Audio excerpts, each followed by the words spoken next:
Voltamos aqui agora para a aula 3, né, do nosso curso aqui de Direito Notarial, tabelionato de notas, o material do tabelião, né? Então nós vamos falar agora uma aula bem instrumental, né? Bem o que são os documentos que tem na serventia, quais são os atos, né, formalmente falando da serventia.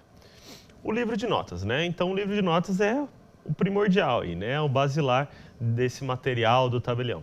Então, eles são utilizados para a impressão das escrituras públicas, são confeccionados em papel dotado com os elementos e características de segurança. Esses elementos e características de segurança são normatizados por as normativas estaduais aí, né? Então, vai ter lá alguns estados da Brasão da República, o município, a comarca. Pesquisem aí, tá? Deem um Google aí para que vocês tenham um pouco mais de contato, quem não tem tanto contato com a matéria. Dê um Google, escritura pública, ou como e pesquise a imagem, que você vai ver que vai vir um livro, né, como se fosse um papel, uma folha de papel. Claro, com papel de segurança, que é um papel que ele é trabalhado para dar uma segurança, que tem ali a questão da autenticidade dele, né, do código de barras em algum estado, para dar validade àquilo, cada um com um número para que não seja repetido, para que haja rasura, ou para que haja algum tipo de fraude, tá? E você vai ver que tem desenhos, geralmente na lateral desse livro, desse papel de segurança. Em cima, no cabeçalho, vai ter o brasão da República, o brasão do Estado, a comarca, né, o nome do tabelionato e tudo mais, ok? Então, eles são digitalizados e encadernados após a utilização de todas as suas folhas e eles são extraídas as informações dos atos e compõem o acervo permanente da serventia. Então, após a utilização, deu 200 folhas, geralmente, tá? No tabelionato de notas são 200 folhas, que você entende folha como uma folha, frente e verso, tá? São 200 folhas ou 400 páginas, porque frente é página 1, verso é página 2, ok? Então, são 400 páginas ou 200 folhas, e aí, chegando nas 200 folhas, você encaderna esse livro, tá?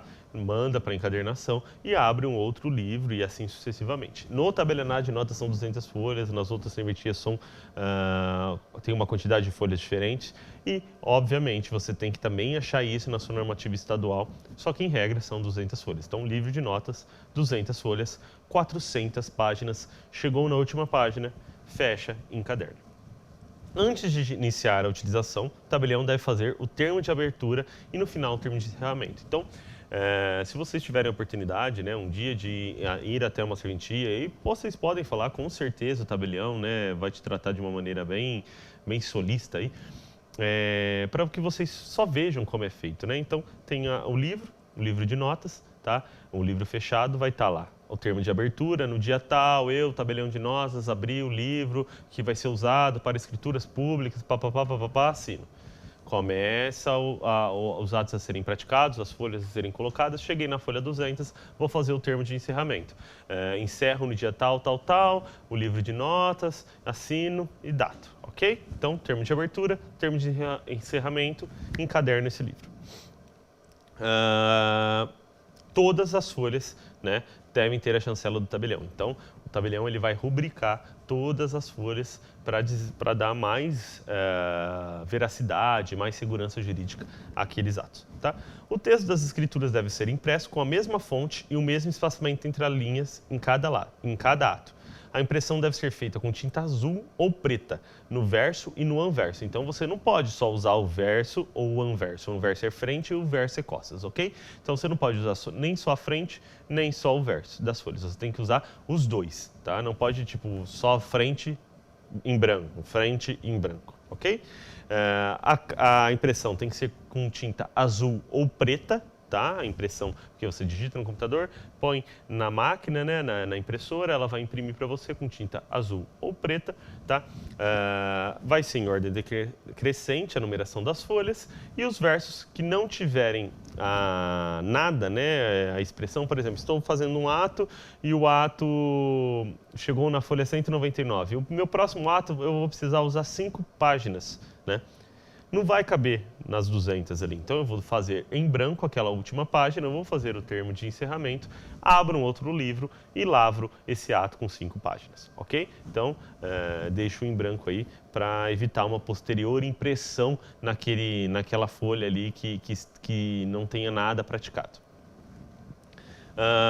Outra menção aqui, que é algum por motivo, houve uma falha, houve um erro, a impressora deu um problema, ou mandou o ato errado, teve um erro na redação, cortou uma parte, isso acontece, isso é do nosso dia a dia, né? Então, eles têm que ser inutilizados e eles permanecem no livro, tá? Declarando o ato sem efeito. Geralmente, a gente ou põe um carimbo de sem efeito ou faz uma declaração sem efeito por erro de digitação ou por erro na impressão, assina e data, ok? Esses atos, né, sem efeitos não são exigidos nenhum emolumento, né? Você não vai ter emolumento, você não vai exigir da parte por uma impressão equivocada, né? Você realmente vai parar, pôr sem efeito e imprimir novamente o ato, tá?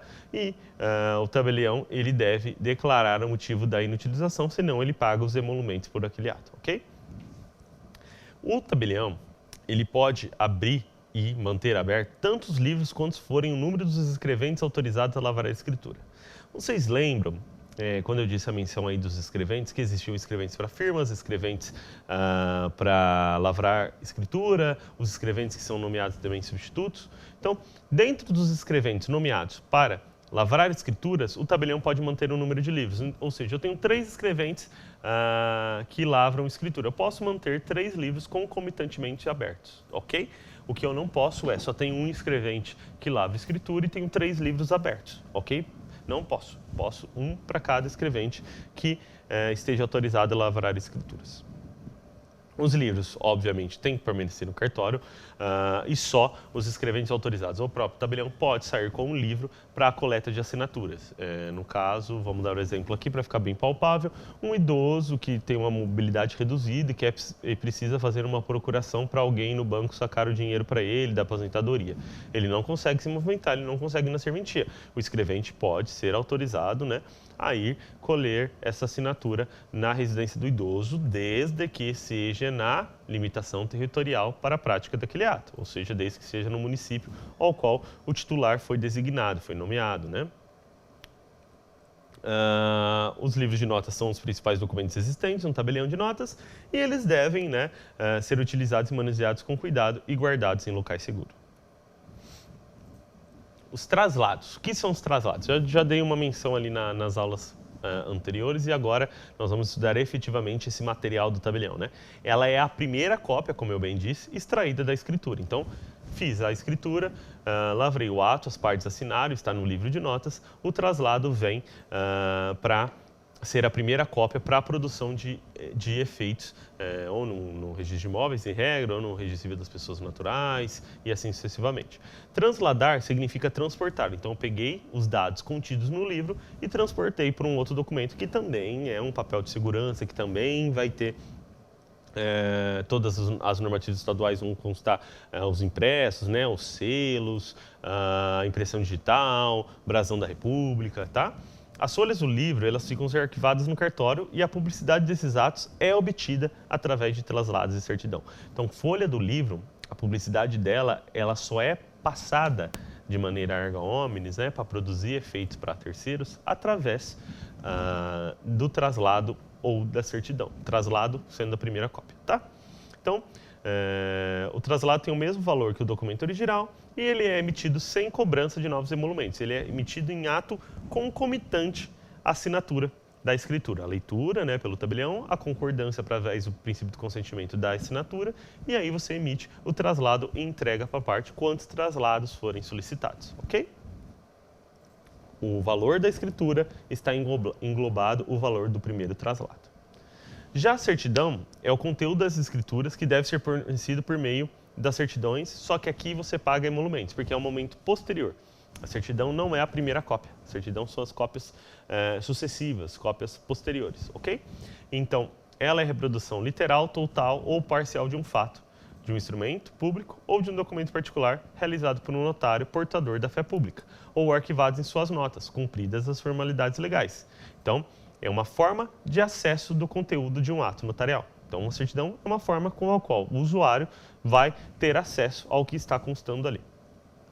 Então, o tabelião ele presta um serviço público, mas ele tem uma restrição tanto na forma quanto na publicação.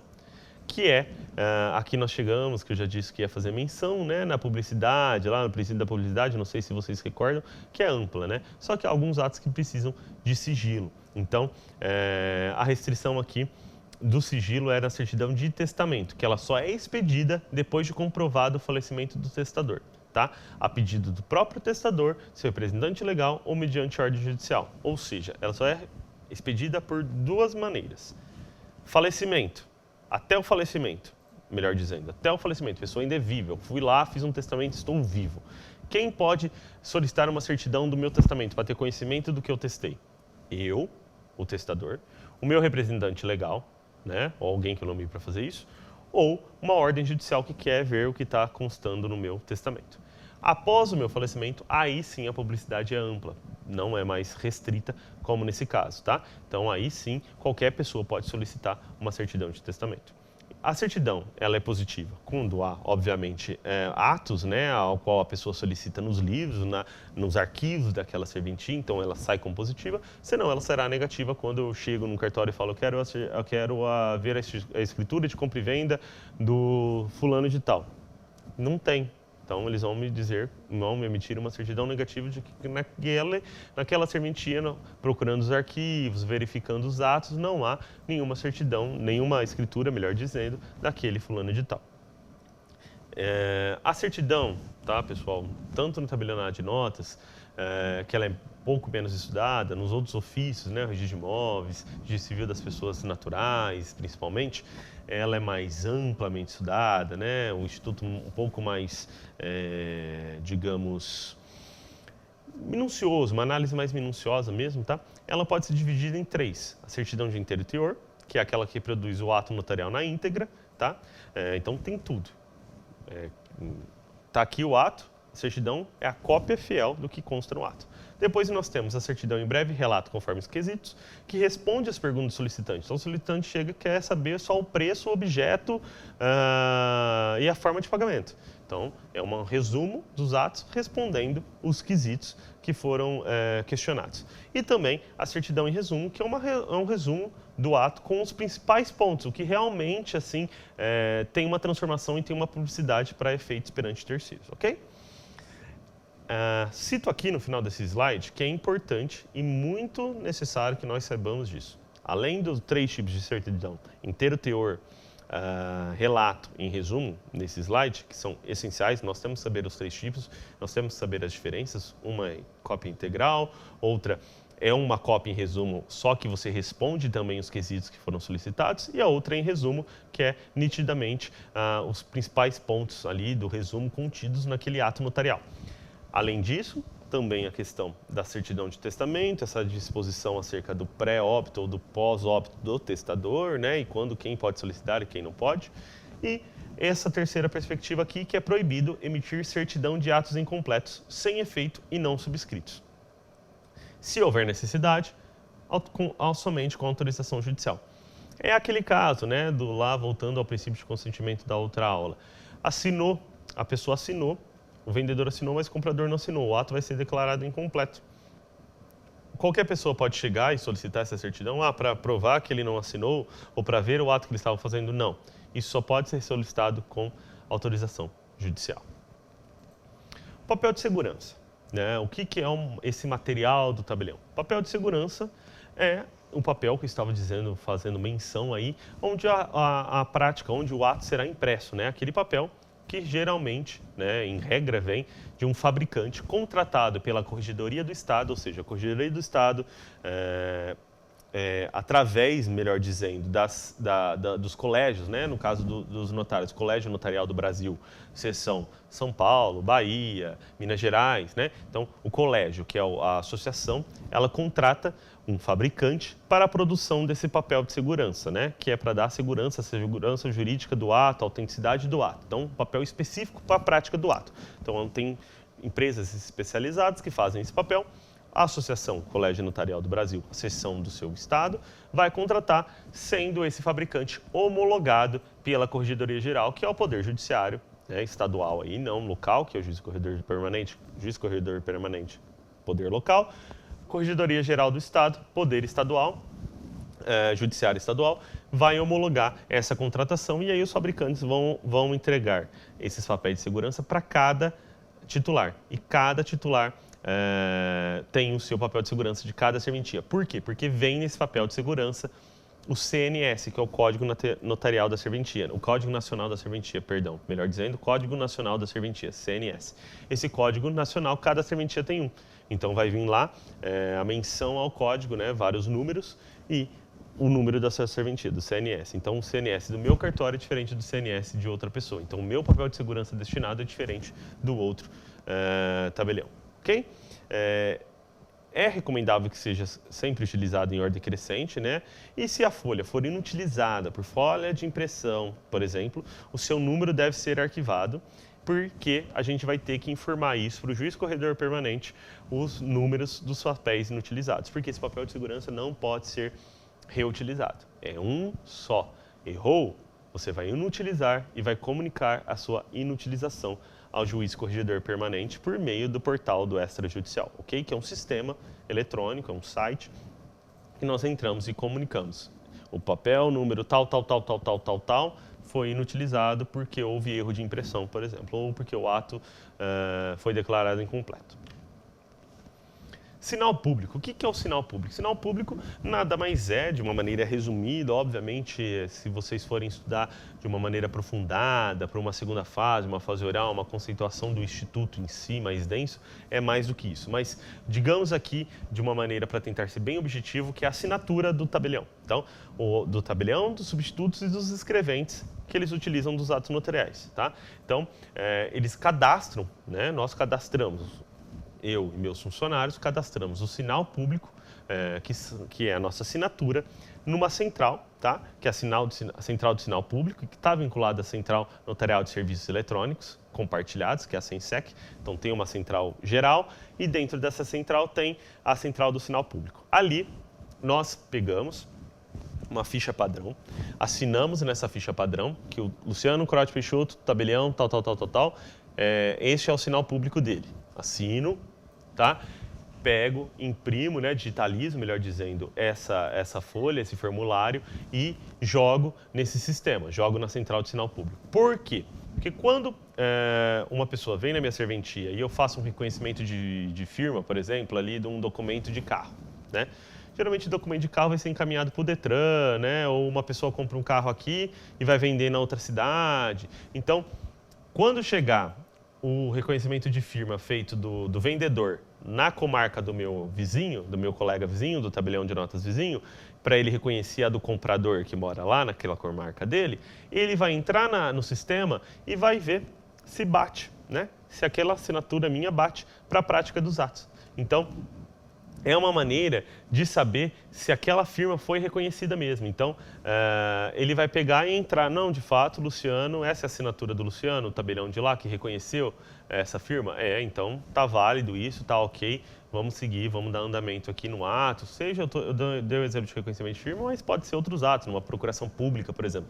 Eu fiz uma procuração para alguém da minha comarca assinar em nome de alguém em outra comarca. Chega a procuração lá com o meu sinal público.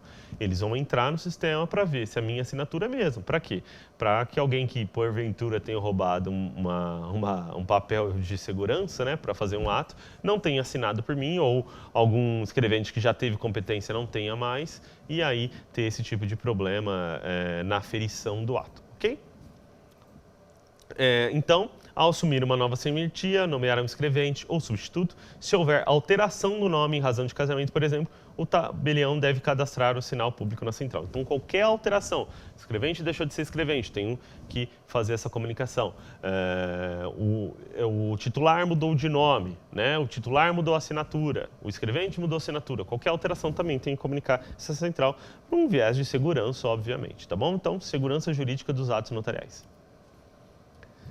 Agora nós vamos entrar aqui na aula 4, tá? A aula 4, ela vai trazer sobre a escrituração, tá? A escrituração dos atos protocolares, das escrituras declaratórias, união estável, reconhecimento de paternidade, translativas, sucessórias, testamentárias, constitutivas, retificativas e extintivas, tá? Então, acabou a parte do material. né? O tabelião, ele tem essas partes bem...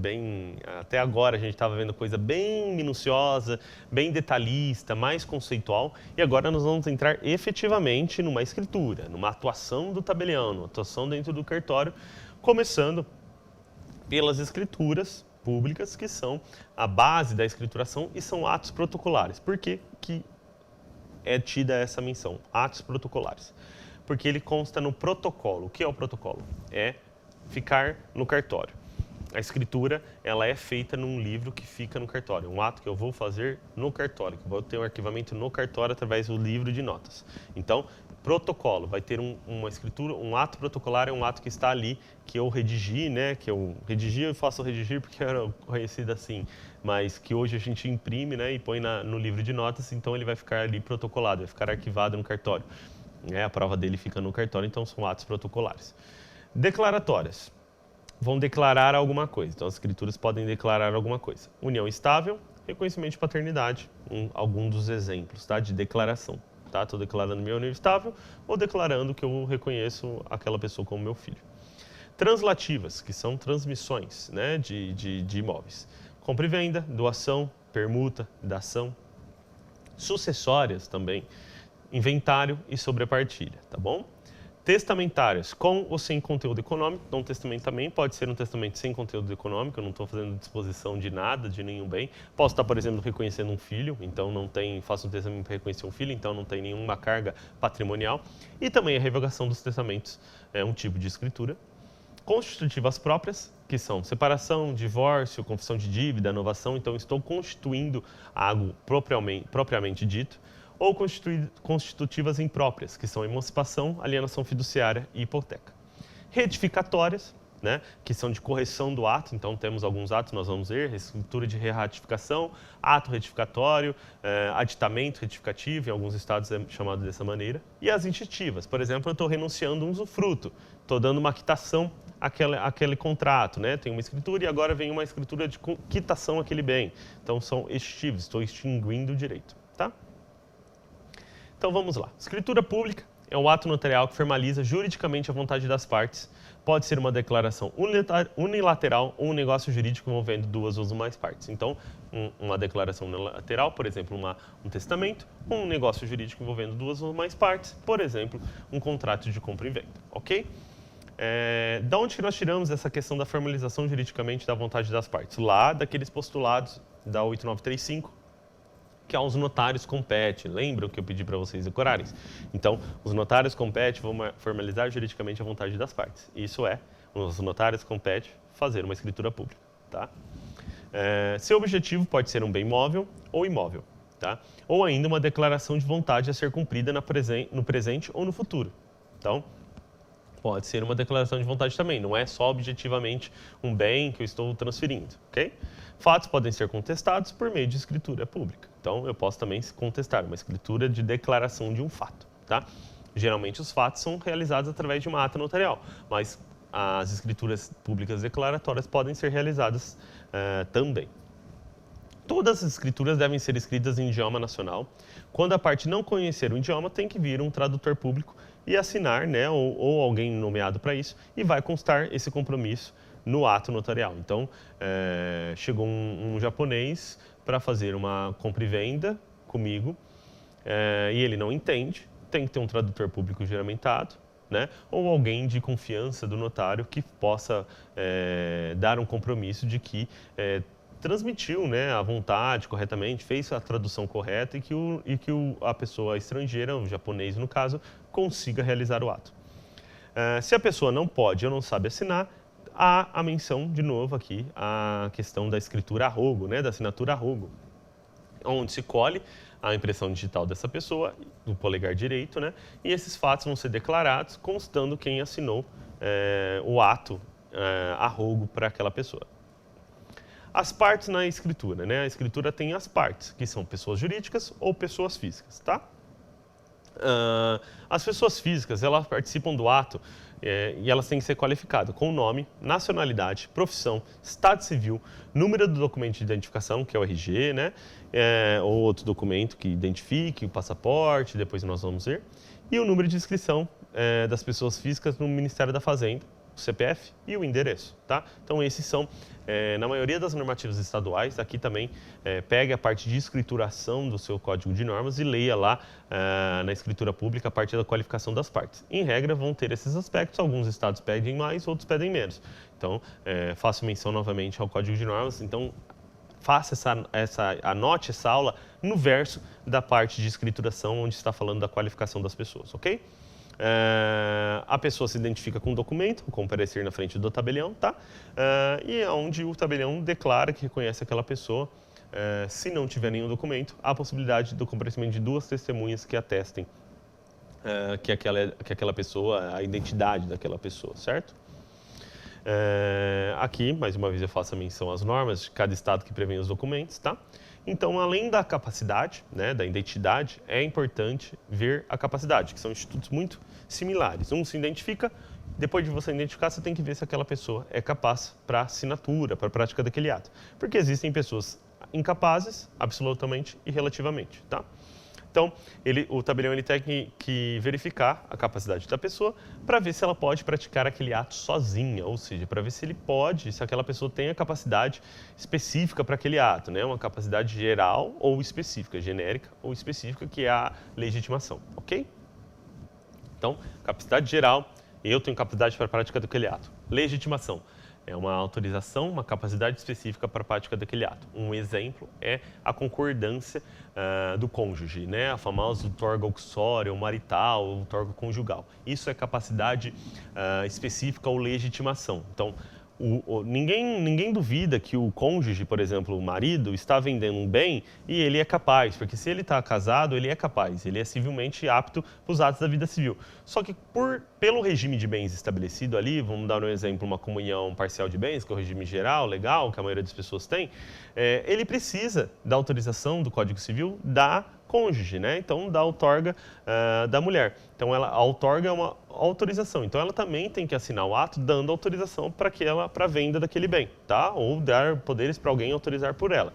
Então, isso é uma capacidade específica. Então, o tabelião também tem que oferir isso. Chegando aqui ao ato do absolutamente capaz, ele será qualificado na escritura e no item da sua qualificação tem que constar representação legal. Então, Bruno, 10 anos, filho de Maria e de José, e neste ato é representado pelos pais que vão assinar o ato notarial, ok? Então, ele não assina, ele comparece com os seus representantes legais ou autorização judicial para a prática na ausência de um ou no caso de divergência de um ou de outro, ok? Já no relativamente incapaz, ele aparece no ato, tá? Quem que é o relativamente? 16 a 18 anos, comparece no ato, com a menção, com a sua qualificação completa, sendo assistido pelos pais e ele assina o ato também. Então, de 16 a 18 anos, ele vai assinar o ato junto com os seus assistentes, que são os seus pais, em regra, ok? Menção muito importante aqui que o menor absolutamente incapaz, ele, para dispor do seu patrimônio, é imprescindível uma autorização judicial. Então, o menor que vai vender um bem dele não é necessário, ou suficiente, melhor dizendo, só os pais autorizando. Precisa de uma autorização judicial. Em relação às pessoas físicas, também devemos observar o estado civil, né? Então, algumas escrituras basta declarar e outras não. Você tem que ter a comprovação aí, por exemplo, uma transferência de imóveis, até pela questão da outorga que eu disse, a outorga vênia conjugal, como está bem expresso aqui no nosso material, do artigo 1647 do Código Civil, ok? Algumas pessoas podem comparecer como testemunhas do ato, né? No caso, essencialmente, em regra, isso acontece nos testamentos, tá? O testamento tem 2 testemunhas, conforme o Código Civil, então elas vão comparecer e vai ter a qualificação inteira, vai ser aferida a capacidade delas e tudo mais. E também as testemunhas a rogo, que é o que eu disse, né? A pessoa colhe, né, o tabelião colhe a digital de um analfabeto, por exemplo, que é a pessoa que não pode assinar, e uma testemunha a rogo vem e assina o ato no seu lugar, ok? O idioma, mais uma vez aqui, fazendo menção, tá? A necessidade da tradução pública juramentada, que o tradutor deve participar do ato, e se não tiver um tradutor, né, público juramentado, uma pessoa conhecida do tabelião pode traduzir, prestando com o compromisso de fielmente traduzir a escritura, e o tabelião vai constar essa circunstância no ato. Chegamos agora à pessoa jurídica, né? Que então pessoa física ou pessoa jurídica pode lavrar o ato. Quando da escritura comparecer uma pessoa jurídica, o tabelião ele deve observar a existência dessa pessoa jurídica, verificando a espécie dessa pessoa, se ela é uma associação, se ela é uma fundação, se ela é uma sociedade simples, se ela é uma limitada. Aonde eu acho isso? Lá no Código Civil, tá? Dos artigos 44, 45 do Código Civil, é por lá que você vai ver a questão da capacidade da pessoa jurídica e da identificação da pessoa jurídica. Esses itens de qualificação pessoal, vocês têm que ver, como eu disse ali da parte da pessoa física e agora da pessoa jurídica, uma leitura sistêmica, além do Código de Normas, do Código Civil dessa parte da identificação e da capacidade das partes, né? Que é a parte introdutória ali, a parte geral do Código Civil. É muito importante que vocês saibam a diferença entre uma associação, uma fundação, no caso de pessoa jurídica, né, numa sociedade, e no caso de pessoa física, a questão da capacidade, né? Ainda mais agora, depois do Estatuto da Pessoa com Deficiência, né? Ver realmente quem é absolutamente capaz, quem é relativamente incapaz, quais atos a pessoa com deficiência pode praticar, né? Ela pode fazer uma compra e venda sem uma tomada de decisão apoiada, pode ser tudo que eu estou falando aqui que vocês ainda não têm conhecimento, mas vão atrás, aprofundem esses temas, porque isso vai ajudar no entendimento da qualificação, né? da escrituração no tabelionato de notas. A hora que vocês lerem esses postulados nos códigos de normas, vocês vão ter esses institutos bem fixados, né, em vocês e vão conseguir desenvolver melhor a matéria, ok? E também, além da espécie, o ato constitutivo, o estatuto ou contrato social. Então, muito importante saber quem é regido por estatuto e quem é por contrato social. E a publicidade, onde eu consigo a publicidade daquele ato, né, da pessoa jurídica. Onde eu consigo uma certidão para provar a capacidade, a legitimidade daquela pessoa jurídica. É no registro civil das pessoas jurídicas, é na junta comercial. Junta comercial geralmente é para pessoas, empresas, né, para sociedades empresárias, sociedades simples, são no registro civil das pessoas jurídicas. Então, saber essas nuances é muito importante até para uma qualificação de um ato notarial. Então, o tabelião ele deve exigir, por exemplo, chega para mim uma sociedade anônima querendo fazer um ato. Eu tenho que requerer na junta comercial os atos constitutivos daquela sociedade, ok? Se for uma fundação, né, eu vou requerer no registro civil das pessoas jurídicas em regra, né? Se for uma fundação ou se for uma associação, ok? Deve também observar a legitimidade do ato. Quem que está fazendo o ato? Porque a pessoa jurídica, ela é representada, né? Então, quem que exerce essa representação dela? Quem que vai apresentar, né? Comparecer representando, mas pessoalmente, diferente de uma procuração. O presidente, um diretor, um sócio, né? Então, ele tem poderes para aquilo. A pessoa que está se apresentando para assinar aquele ato ou requerendo aquele ato, ele tem poderes para fazer isso pela pessoa jurídica? Ele é o representante legal daquela pessoa jurídica? Então, essas certidões, essas comprovações são essenciais e, inclusive, em alguns casos, dependendo da pessoa jurídica que você estiver tratando naquele ato, há necessidade de uma comprovação que a Assembleia Geral autoriza a alienação, por exemplo, de um imóvel, ok? Então, não necessariamente o representante legal tem poderes amplos e gerais. Alguns poderes podem ser dados, conforme o estatuto social ou o contrato social daquela empresa, somente através da Assembleia Geral, que é a reunião dos associados ou dos sócios daquela determinada pessoa jurídica, ok? Então, é necessário avaliar quem representa e quem deve ser representado nos atos constitutivos devidamente registrados e atualizados. Além disso, nós precisamos constar o nome dessa empresa, o número, né, do cadastro no CNPJ, né, que é o Cadastro Nacional de Pessoas Jurídicas do Ministério da Fazenda, o número da inscrição estadual na junta comercial, por exemplo, o endereço da sede, o nome e a qualificação do representante legal. O objeto da escritura. A escritura pública ela pode ser feita de um bem móvel ou imóvel, né? E quando se tratar de transferência, a título gratuito ou oneroso por ato inter vivos, ou seja, entre a vida ou causa morte ou um ato de sucessão, né? Que nós bem vimos a questão do testamento. O objeto ele também pode ser uma declaração de vontade que surtirá efeito no presente ou no futuro. Por exemplo, um reconhecimento de firma, um reconhecimento de filhos, perdão. E o caso de declaração do compromisso de manutenção, de testamento, e também a constatação de um fato, Não? Então, o objeto da escritura, né, como, aqui nós estamos usando escritura como uma amplitude geral, porque depois nós vamos ver a diferença entre escritura e ata notarial, mas aqui um objeto também pode ser um fato, que é uma ata notarial. Okay? Quando se tratar de bem imóvel, a comprovação da existência e da titularidade dela é realizada através da matrícula, a certidão da matrícula, que é recolhida no registro de imóveis. Então você pede a matrícula do registrador de imóveis, a certidão da matrícula, vai estar lá a menção, a descrição do imóvel, quem é o proprietário, quais são os atos registrados, os atos averbados, se essa escritura pode ser, se esse objeto está livre, disponível para ser alienado, por exemplo, se há algum gravame, alguma hipoteca, alguma condição ali especial daquela matrícula. Então, todas as nuances do imóvel, do objeto do imóvel estão contidas na matrícula. Então, é essencial que tenhamos a matrícula, que analisamos a matrícula e aí para a confecção do ato, ok?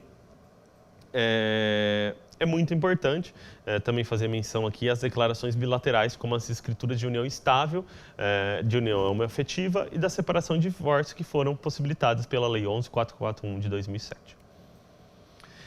Aqui eu trago para vocês exceções, né, à exigência da forma pública. A forma pública ela é a regra, né, conforme o artigo 108 do Código Civil, mas ela tem exceções. Então, se a lei não dispuser ao contrário, alguns atos podem ser feitos sem escritura pública. Então, a regra é, acima de 30 salários mínimos, vigentes na época, tá? Qualquer ato, qualquer valor do imóvel que tiver acima de 30 salários mínimos, nós temos que fazer por escritura pública. Então, a parte não pode fazer no instrumento particular e tentar o registro no registro de imóveis. Ela não vai conseguir. Ela tem que procurar um tabelião para fazer a escritura pública. Porém, existem alguns atos que há possibilidade, até sendo acima de 30 salários mínimos, que você faça por um instrumento particular. E é muito importante que nós saibamos esses atos. Então, vamos lá. Primeiro, valor do imóvel igual ou inferior a 30 salários mínimos, que é por instrumento particular. Segundo, as operações do sistema financeiro de habitação. Tem a lei aí, se vocês quiserem consultar a lei e ir no artigo mencionado, artigo 61, parágrafo 5º, é muito importante, dá uma lidinha lá. Toda vez que eu faço menção a algum artigo, vão lá e dão uma olhada. Muito importante que vocês façam isso, anotem, grifem, entendam porque, anota no lado, exceção, escritura pública, ok?